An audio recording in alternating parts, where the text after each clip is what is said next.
오디오북 시작하겠습니다.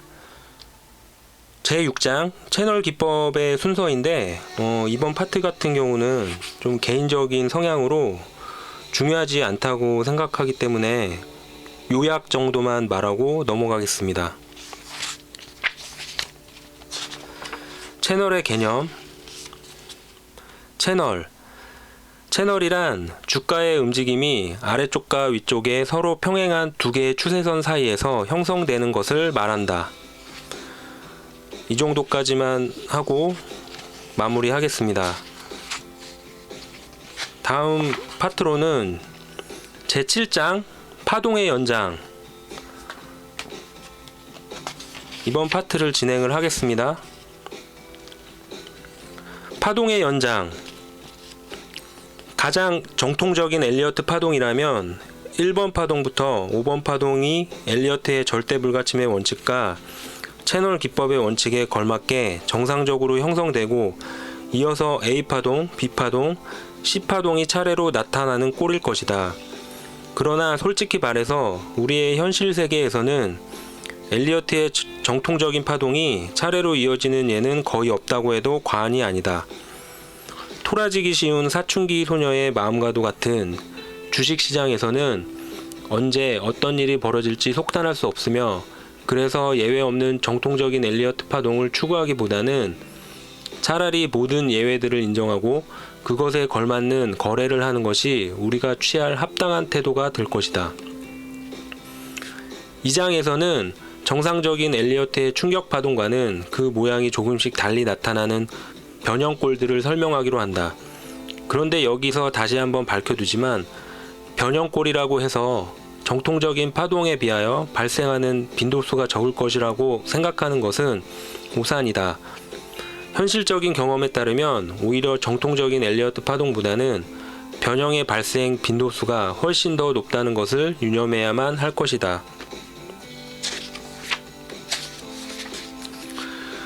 엘리어트의 이론은 삼라만상을 지배하는 법칙이라고 했는데 왜 현실에서는 잘 맞지 않는가?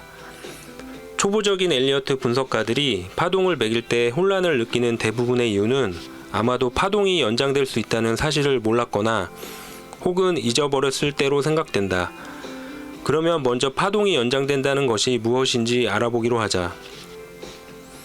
파동이 연장된다는 것은 세 가지 충격 파동, 즉 1번 파동이건 3번 파동이건 혹은 5번 파동이건 간에 어느 하나의 충격 파동의 움직임이 너무나 활발하여 정상적인 파동의 움직임보다도 그 움직임이 더 길고 강력하게 나타나는 것을 말한다. 그런데 파동의 연장이라는 것은 다른 말로 바꾸면 하나의 완전한 5개의 파동이 다른 파동 안에 더부살이하고 있다고 생각하면 쉽다. 한 파동 안에 다시 5개의 파동이 들어가 있는 것이다. 그런데 파동이 연장되어 그 파동 안에 5개의 완전한 파동이 있다는 말과 파동을 5개의 한 등급 낮은 파동으로 세분할 수 있다는 말은 서로 다르다. 즉, 파동이 연장되었을 때 한 파동 안에 더부살이하는 5개의 파동은 한 등급 낮은 파동들이 아니라 다른 파동들과 등급이 같은 파동이라는 의미이다.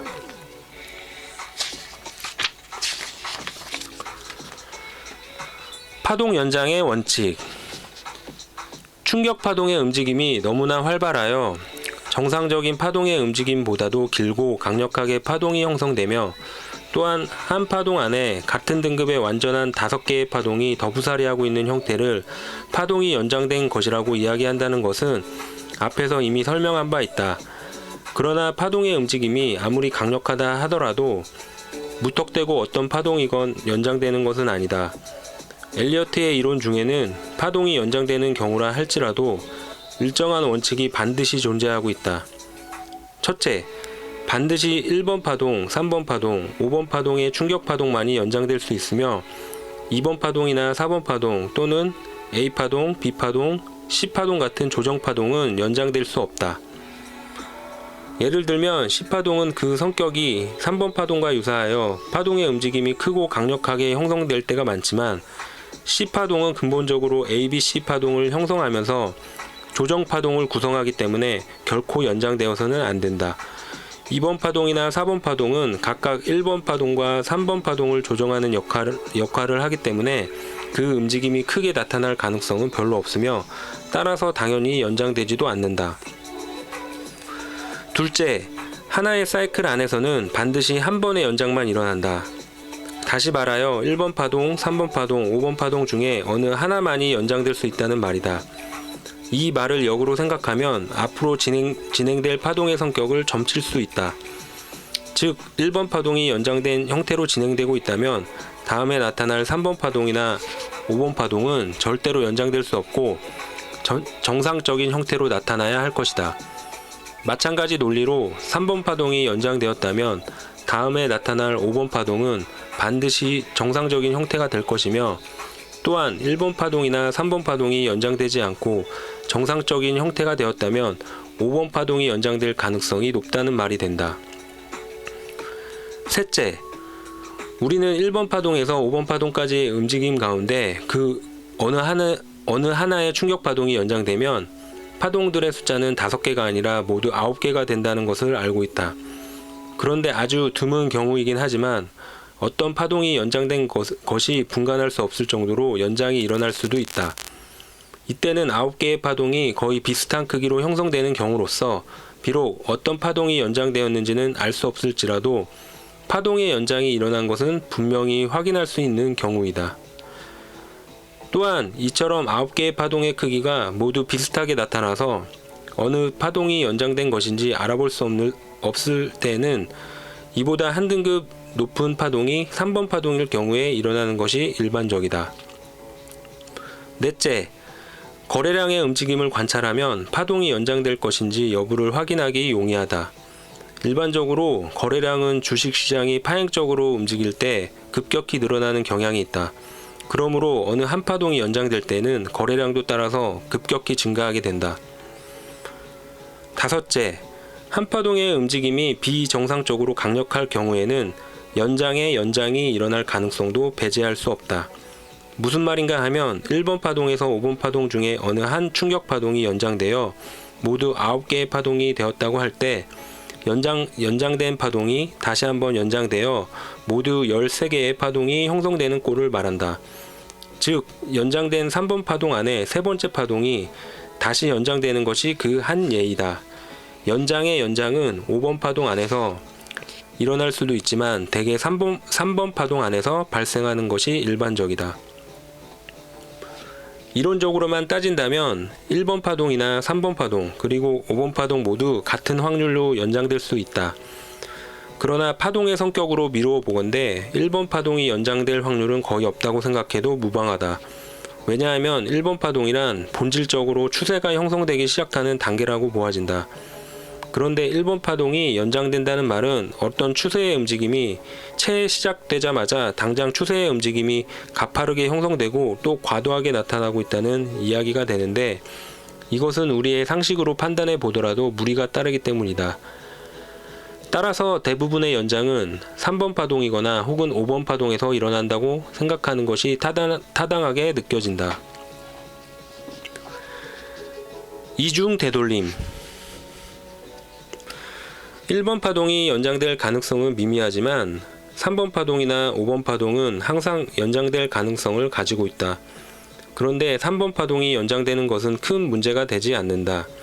본질적으로 3번 파동은 다른 충격 파동에 비해서 길고 강력하게 나타나게 되어 있으므로 3번 파동이 연장되었다고 해서 파동 전체의 구도가 크게 달라지는 것은 아니기 때문이다.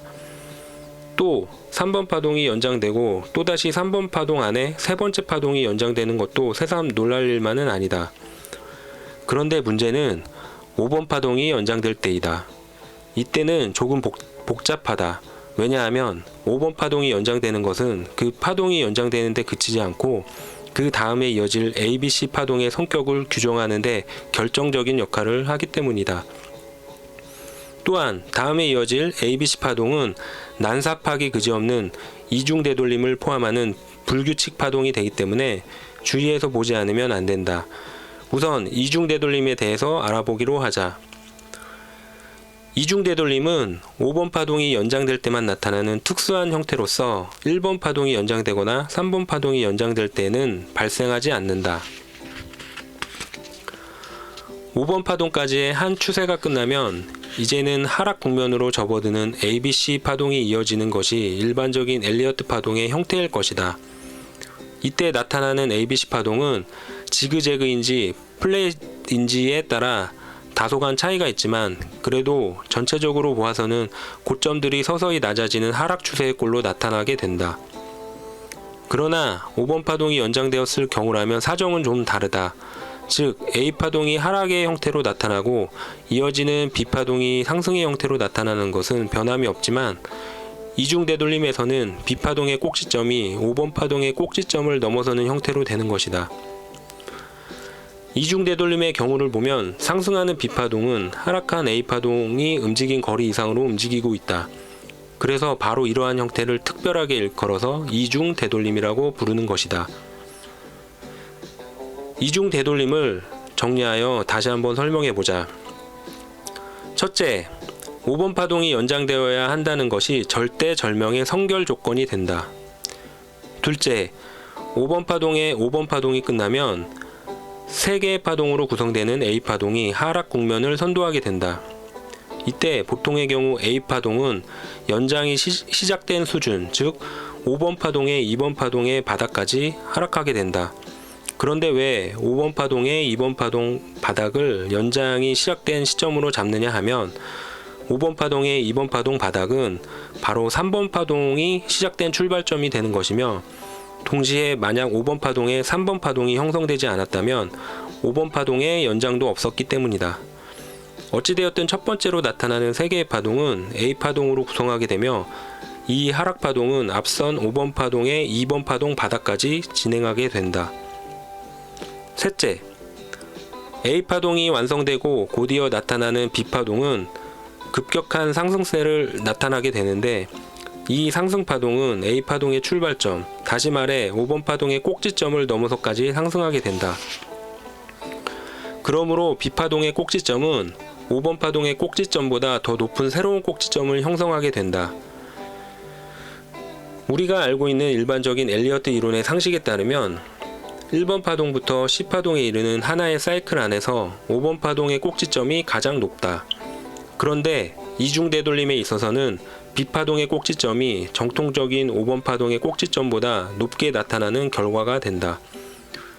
따라서 5번 파동이 연장될 경우는 특별히 5번 파동의 꼭지점을 정통 꼭지점이라 하고 B파동의 꼭지점을 불규칙 꼭지점, 다른 말로 사이비 꼭지점이라고 부른다. 넷째, 사이비 꼭지점이 형성되면서 B파동이 완성되고 나면 또 한 번 하락파동인 C파동이 기다리고 있다. 그런데 이번에 나타나는 C파동은 하락의 속도가 상당히 급격하며 하락의 폭도 매우 크고 강력하다. 그러므로 미처 손쓸 사이도 없이 주가는 저만치 하락해버리는 것이다. 다섯째, 이상과 같이 B파동의 꼭지점이 A파동의 출발점을 넘어서까지 상승하고 다시 C파동은 급격한 하락을 나타내면서 A파동의 바닥 이하로 하락하는 조정 형태를 불규칙 조정이라고 한다. 불규칙 조정에 대해서는 뒷장에서 자세히 다루도록 하자. 5번 파동의 연장. 앞에서 살펴본 바와 같이 5번 파동이 연장되는 것을 인식하는 것은 대단히 중요하다. 왜냐하면 5번 파동이 연장된다면 5번 파동의 꼭지점보다 한 단계 높은 B파동의 꼭지점이 나타날 것이 틀림없으므로 보다 높은 가격으로 주식을 처분할 기회가 반드시 올 것이며 또한 일단 새로운 고점이 형성된 다음에 주가는 급강하할 것이 명백하기 때문이다. 그러므로 이미 우리가 알고 있는 사실을 포함하여 5번 파동이 연장될 가능성을 다음과 같이 미리 점쳐보는 것은 상당히 유익한 일이 될 것이다. 첫째, 하나의 충격 파동만이 연장될 수 있다. 따라서 1번 파동이나 3번 파동이 이미 연장되었다면 5번 파동은 연장되지 않는다. 둘째, 만약 1번 파동과 3번 파동이 연장되지 않았다면 5번 파동이 연장될 가능성은 높아진다. 셋째, 4번 파동의 길이나 걸린 시간이 정상적인 경우와 비교하여 상당히 작고 또 짧게 나타났다면 5번 파동이 연장될 확률은 매우 높다. 넷째, 4번 파동의 길이나 걸린 시간이 정상적인 경우와 비교하여 상당히 작고 또 짧게 나타난 데다 파동의 움직임이 불완전한 형태로 나타난다면 5번 파동이 연장될 확률은 더더욱 높아진다. 다섯째, 5번 파동에 접어들면서 주식시장의 거래량이 급격히 늘어나고 있다면 5번 파동이 연장되고 있다고 생각해도 무방하다. 여섯째, 만약 5번 파동이 연장되고 있는 것이 확실하다면 앞으로 다가올 이중되돌림에 대한 마음의 준비를 갖추어 놓아야 한다. 5번 파동의 꼭지점이 완성되고 나타날 A파동은 5번 파동 안에 2번 파동 바닥까지 진행될 것이다. 그러나 아무리 A파동의 하락세가 강력하다고 하더라도 그 하락 움직임이 5번 파동의 2번 파동 바닥 이하로 내려가는 일은 거의 없다. 또 A파동은 3개의 파동으로 구성되는데 이 3개의 파동은 1번 파동부터 5번 파동까지 진행된 다음에 나타나는 3개의 파동인 ABC 파동이 아니라 그 중에 일부인 A파동이므로 유의해야 한다. 그리고 A파동이 완성된 다음에는 다시 한번 강력한 상승세인 B파동이 새로운 고점을 만들어낸다는 것은 앞에서 설명한 바와 같다. 그런데 이 B파동도 역시 3개의 파동으로 세분된다. B파동이 마무리되고 나면 마지막으로 대부분의 투자자들에게 악몽으로 작용하는 강력한 하락파동으로 C파동이 찾아온다. 이 파동은 매우 강력하다는 점을 다시 한번 강조하자. 그리고 C파동을 세분하면 모두 5개의 파동으로 구성되는데 이 원칙은 예외 없이 적용된다. 즉, C파동은 반드시 5개의 작은 파동으로 세분되므로 앞선 A파동의 예를 보아서 하락 움직임이 3개의 파동으로 끝날 것이라고 생각해서는 안 된다. 다시 한번 요약 사항을 얘기해 보겠습니다.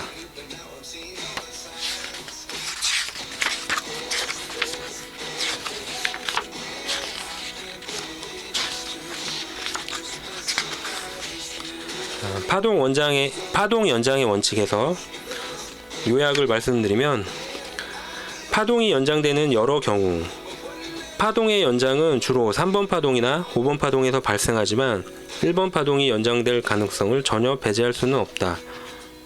하지만 확률은 적다. 연장의 연장 파동의 움직임이 비정상적으로 강력할 때에는 연장된 파동 안에서 또 하나의 파동이 연장되는 경우도 있을 수 있다. 그런데 연장의 연장은 일반적으로 3번 파동에서 발생한다.